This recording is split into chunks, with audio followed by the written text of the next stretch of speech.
Okay, everyone, welcome. Episode 56 interview episode. Puff, quickly off the top, who's a great player that's number 56? Not a hockey player. There's only one 56. Lawrence Taylor, one of the best defensive players to ever play the game of football. An absolute killer on the field. One of the greats. So who did he play for? My 56. New York Giants. He was a Giants the whole time? I don't think he played anywhere else. If he did, it was for a cup of coffee. Was he one of those NFL players that was also in like good 80s movies with Sylvester Stallone or anything? He did do a little bit of acting, I think. He had a few issues off the field, but in the 80s, so you could only imagine. That was the 80s, though. That was the 80s. It was. Yeah. But he was an absolute – he broke Joe Theismann's leg so horrifically. It was just so violent, but he was a hell of a player. Well, to be a football player, you got to be mentally tough too. And which is a great lead in to our guest this week. We're talking to Gerald Flach. Gerald Flach's a neighbor of mine. His son plays on Ozzy's ball hockey team. They went to school together for a bit, I believe. But they live in the laneway behind us. I've gotten to know Gerald and his family over the years through hockey and ball hockey and walking in the neighborhood and stuff. And Gerald's got this really cool thing going on where, and he'll talk about in the interview where, he was thinking about all the training you do with your young athletes around physical training, skating and exercise and weights and all the things you do for that. But, more and more important, it's important to have mental training, to make sure that the kids are thinking about their mental health and their mental training to build stamina and grit and perseverance and all the great things there. So he started a company called Gritty. He's getting that up and running. And in talking to Gerald, I was like, we got to come on the pod. We got to have you come on and talk all about what you're doing and promote and spread the great word that you're doing. So we had Gerald on. And so let's run to that interview. It was really great to have Gerald on, and we'll head on over that interview. Everybody, today on the podcast, we have the privilege of welcoming Gerald Flach, the founder of Gritty Mental Performance Training. Gerald's journey began with a profound personal discovery of the power of mindset, thanks to Dr. Gerald Dweck. Is that how you say it? Dweck? Yeah, Gerald Dweck. Influential book, Mindset. This transformational insight led him to a mission that's deeply personal and impactful, making mental performance training an essential and physical training for young athletes.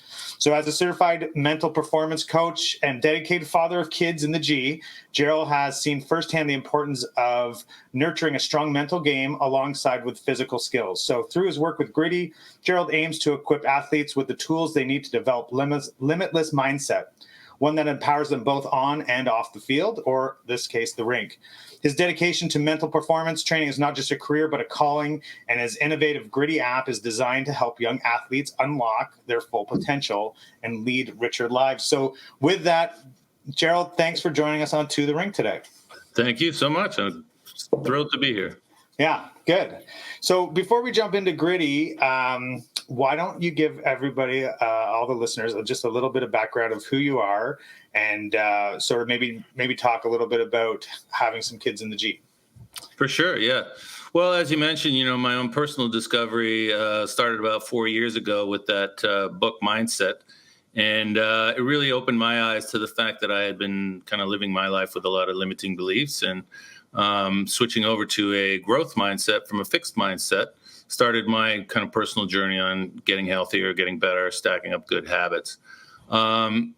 One day coming back from a walk, I just kind of had an epiphany. My son, Tyler, who was in AAA, had a mental performance coach. And having had such a profound effect on me, it kind of became this kind of calling was kind of gifted to me because I saw a huge gap. I'm sure you guys experience it as well. Perhaps it's becoming a little more prevalent, but there's a tremendous amount of time and money and effort that goes into the physical training of all these hockey players in the G. And there's a big gap on the mental side. It's not nearly as common as it needs to be. And at the end of the day, the difference between, leveling up and not leveling up is going to be your mental skills. Right on. Okay. Yeah. Sorry. Go ahead, Puffy. Like when you talk about the mental skills for players, are you talking about how like they're dealing with the pressures of being an elite athlete in the GTHL, or dealing with like managing their course loads, workloads on and off the ice? Like, what do you mean by the mental side? Well, I think that's absolutely part of it. It's a combination of things. I like to focus on kind of, literally focus, resilience, and confidence are three major keys as far as getting better at anything, but in this case, particularly at hockey. So mental skills comes down to, a lot of it is just kind of how we think about ourselves. At the end of the day, the most important thing is the story we tell ourselves. And it's a tough environment. You've got coaches yelling at you, and it's a tough environment to be confident in. And so often our own instincts are kind of the opposite of what we should be doing, which is focusing on the positive things. So when I talk about mental skills, these are the things needed to, just get better, stay at it. Grit, the company name is Gritty, and that comes from another great book called Grit by Angela Duckworth. And really the number one factor in overall success is your ability to keep going. And so, that approach, even at a young age, is kind of how you talk about, oh, this is too hard. Well, maybe it'll get easier if I practice. So a lot of it is about the voice in your own head. So you talked a little bit about your son, Tyler, who plays in the G. Yeah. And he had a mental performance coach. Is that right? Is that Yes, absolutely. And so how did you, like this, you're not into it yet. You hadn't read the book yet, but you had the insight or the sort of intuition to give Tyler this. How did you have that out of the gate like that? It was actually through, it was through one of his teammates. One of his teammates had hired this guy. His name is Adam Bennett, a wonderful guy.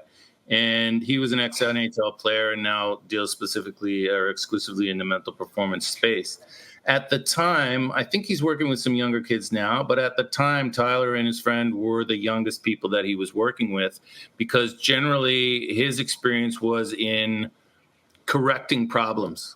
At the higher levels, when guys are 16, 17, 18, even 19, trying to bust through in the OHL or the AHL, right? And they're dealing with confidence issues, and they're dealing with, as you say, the workload and how much there is involved, the stress of it. So they were dealing with problems, and I felt strongly that, how do we get ahead of these problems? Can we start them younger? And right. To that end, I'm actually starting to work with a couple of U12 teams. Nice. So, and I'm very interested. I haven't started yet, but I'm very interested to see how the programming lands at a younger age. So before we get into your stuff and how you would do that with the U12, let's stick to what sort of, I guess, what you saw earlier on with your son. So what kind of like train, when they say they did training, what is that? Like, just give me the real nuts and bolts of it. Are they going to a rink? Are they sitting in the change room and talking about things? Like, how does that work? The work he did with Adam was all Zoom call. Mm-hmm. And it started with an assessment. He had there was about a 15-minute multiple choice assessment that was proprietary to the agency that he worked at. And that spit back literally like 20 pages of stuff that kind of said what kind of player he is. And that was kind of, assessing the baseline and saying, okay, because everybody's different, right? Some players need a kick in the pants and some people need a pat in the back. So that's what that assessment was all about. And then through the rest of the Zoom calls, it was, making goal pyramids, learning about positive self-talk, and then having exercises to do after the actual classes, like putting up positive things in your room and strategies like that. Right on. So you're doing this with Tyler, then you all of a sudden start reading the book and you're like, have this eureka moment where you're like, okay, I got to get involved somehow. Yeah, absolutely. It was a sea change for me. And like I say, over the past 4 years, I just, it's kind of like a great prank on TikTok. Once you've discovered something awesome, you can't wait to share it. And it literally, became what happened was I kind of came back from a walk, and I think ideas are up in the air. And I put sort of Tyler's coach with an app and all these things. And I just kind of wrote down this concept for a company, and I've been following that track ever since. And so, I have become certified as a mental performance coach, but I only have so many hours. So if I want to affect hundreds of thousands of kids, then, making a piece of technology is going to be the way to go, the way to do that. Do you think this type of mental training would be a big benefit to coaches in the GTHL along with players? I do. Absolutely.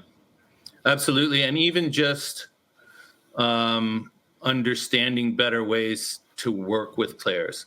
I think we've seen a little bit in the NHL, when you saw that we kind of booted Babcock out of there for a younger generation coach, because some of that old psychological stuff just doesn't work on this generation. They don't grow up, afraid of their dads and stuff, and you can't, you can't frighten them into playing better necessarily.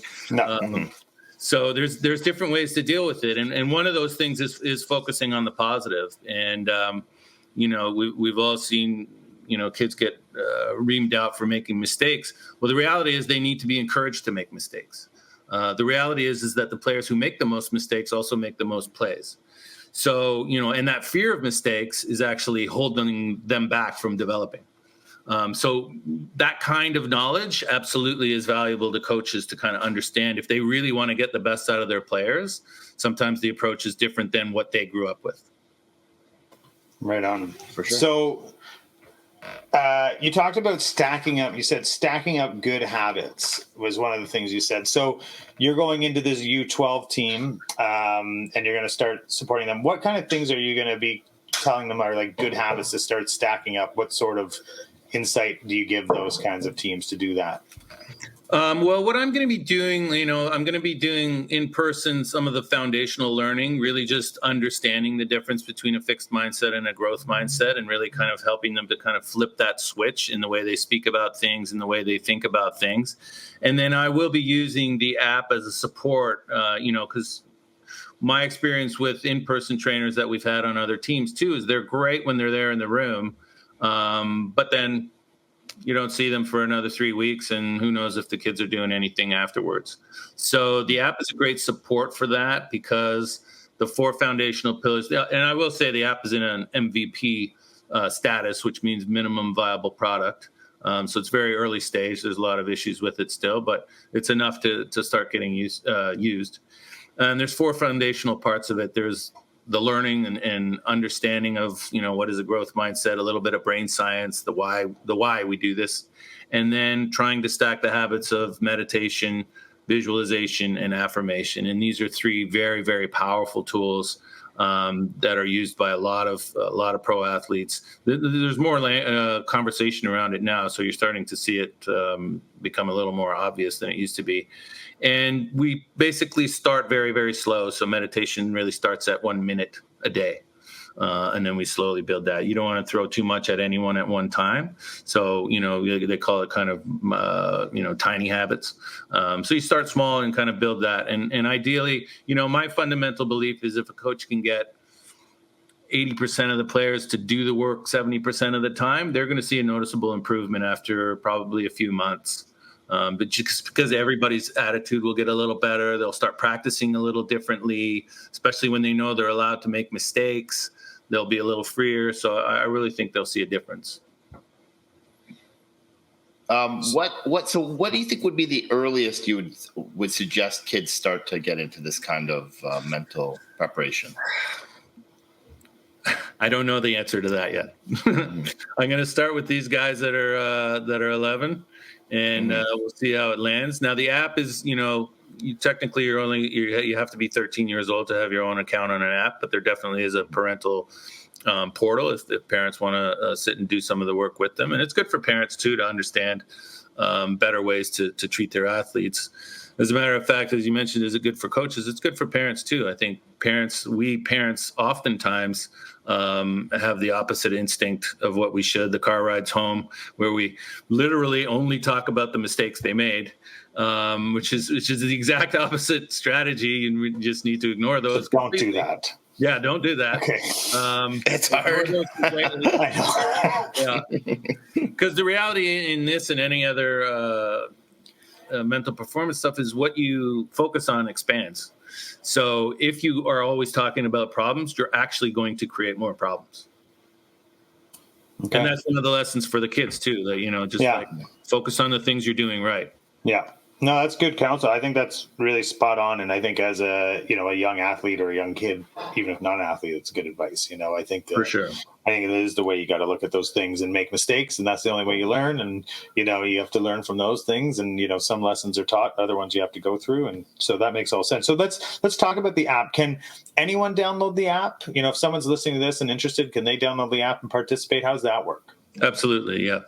Yeah, I'm more approaching coaches right now to try and, give them a good, clean, simple way to put some mental performance training into their team programming. But the app is certainly available to individuals. And like I say, it's a web-based app right now. We're not on the iTunes or the App Store yet. But it is available at app.grittyfactor.com. And I encourage people to check it out, try it out. I'm looking for feedback. What I've learned, aside from having to deep dive into mental performance training, I'm not a born entrepreneur. So that I'm learning as I go as well. And what I've come to understand is that, creating a sustainable business is just a series of experiments.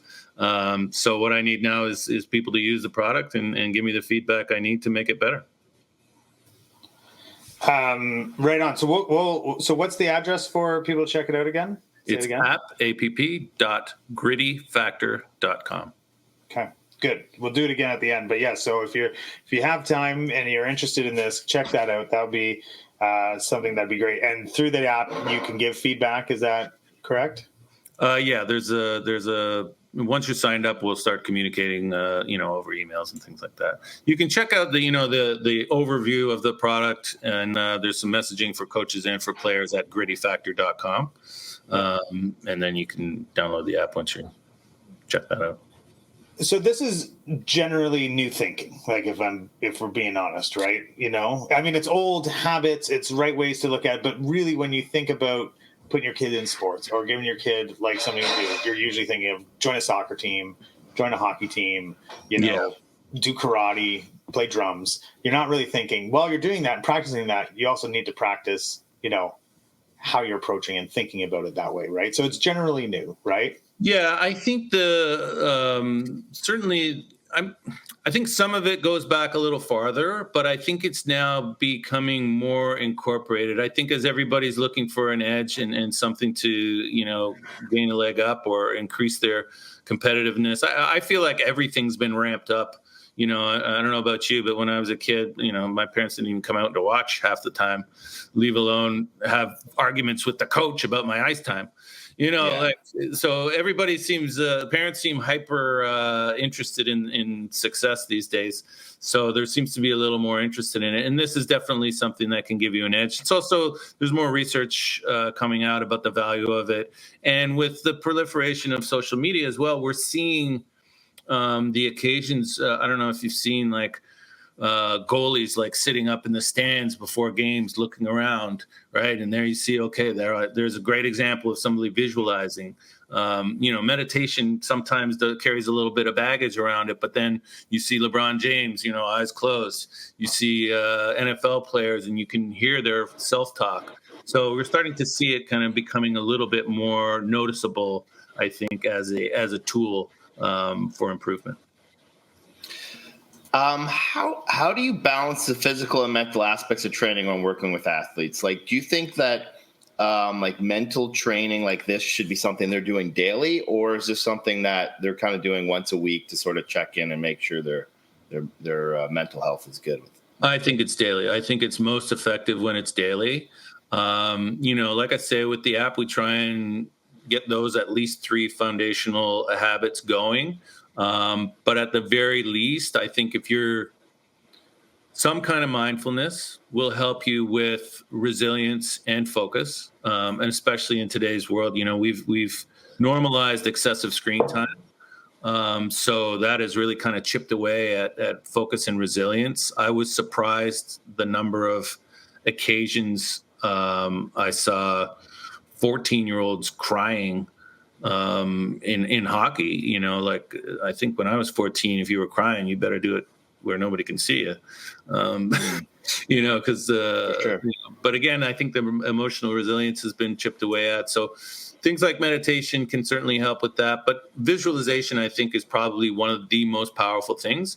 So if everybody spends 4 or 5 minutes a day visualizing themselves, making plays, scoring goals, making saves, right? Mental rehearsal is incredibly valuable. And as a matter of fact, they've done studies with 3 separate groups.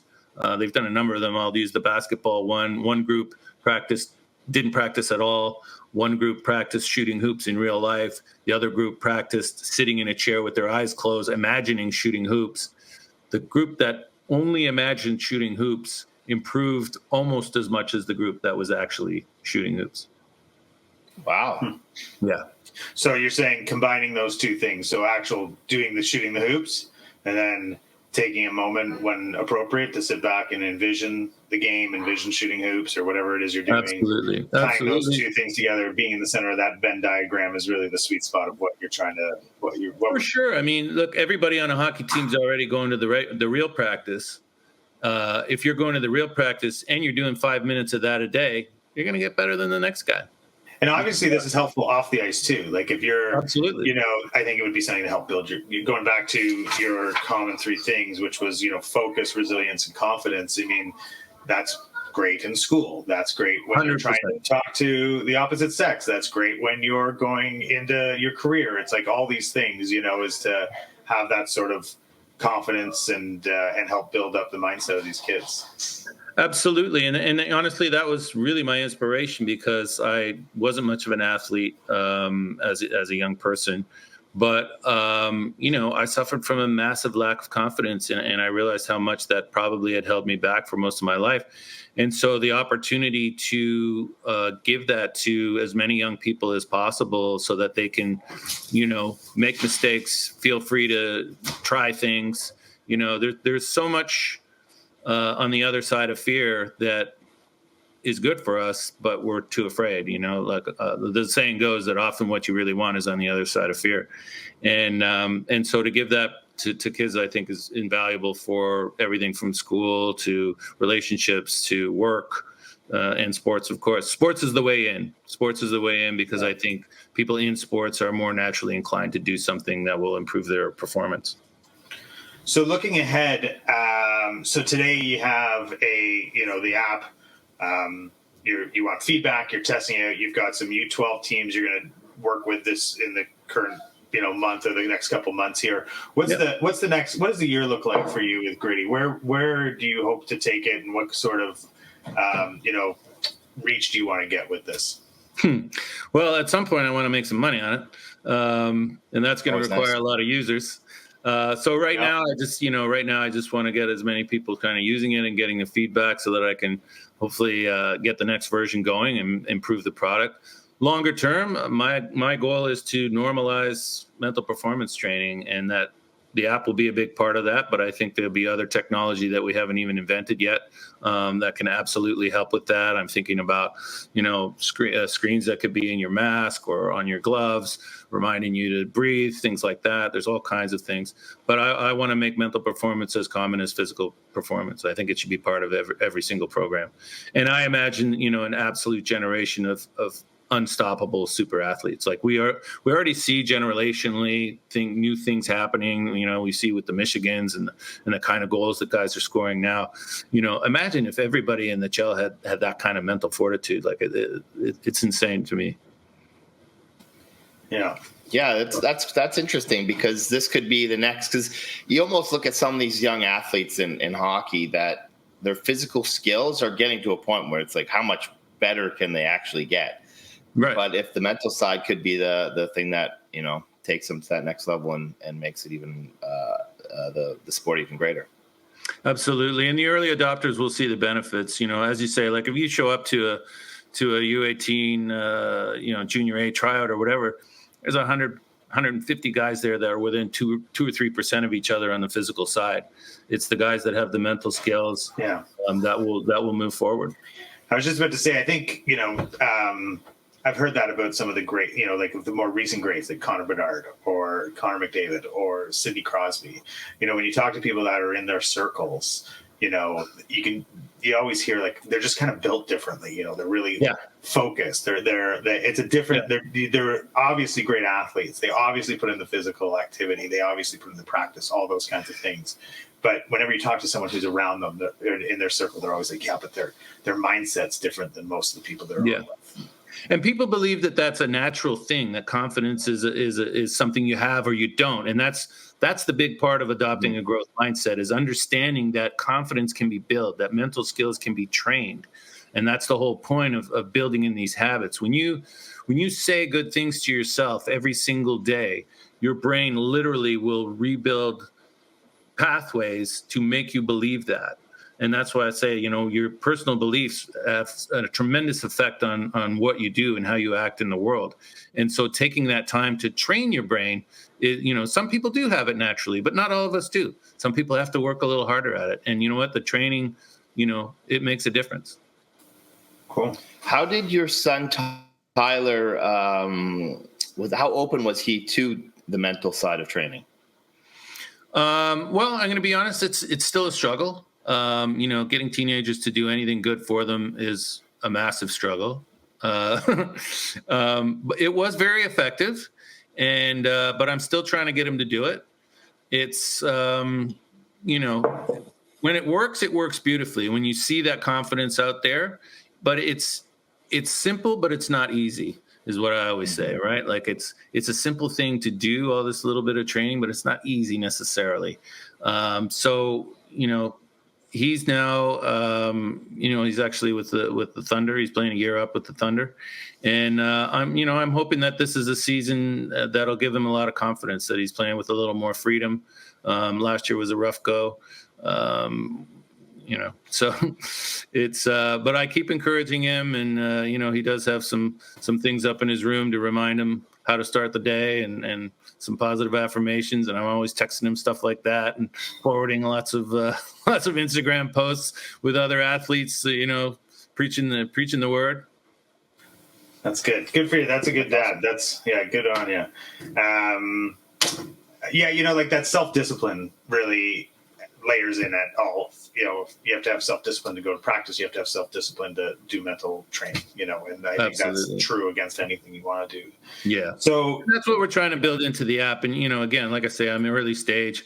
I imagine it being at some point Duolingo style, where they've managed to make it super fun to learn other languages. So I'm trying to work on the gamification of it, having a reward system built in where, you're actually earning points. Those points initially will just be for sweepstakes, but eventually we should be able to get some other brands involved, so you can cash those points in for good stuff, to have some incentive and some rewards. Awesome. Okay. Parents would love that. Yeah. All right. So if anyone's listening to us, Gerald, once again, they can find the Gritty app where? Go to grittyfactor.com to learn about it. Yep. And then if you're, there'll be a link there to download the app. Okay, awesome. So, Gerald, if you've listened to our podcast as well, you know that we always have one last question, which is, and maybe you can take the approach of you're in mental training, you're focused, you got to get like really deep into something. What is the song that you think may bring you there, that you play or you have in your playlist that's your little secret weapon to help do that? Oh, man. For me, I'm a metalhead, so it's probably For Whom the Bell Tolls, Metallica. Oh, nice. We haven't had that one. We've had Enter Sandman, no. Yeah, but we haven't had that one yet. Yeah, For Whom They're coming to town. I know. I spent an insane amount of money on tickets. Yeah, good for you. Nice. Good for you. Okay, there you go. You've had it all. Gerald, thank you so much for joining us today on To The Rink. We really, really appreciate it. Sorry we had to adjust the time, but we made it work, and we're really happy to have you on, and I hope everyone checks it out. I hope everyone takes a look at Gritty and, looks at the app, looks at the website, gives you the feedback, and really starts to think about mental training as part of their overall strategy for training their teams and their youth and themselves. So, thanks again for joining us. Absolutely. I appreciate the platform, gentlemen, and any coaches definitely can reach out to me, Gerald at grittyfactor.com, and ask any questions you want. There you go. Perfect. I'm only Thank you looking very at much. Thank you, guys. Thanks, Joe. Take care.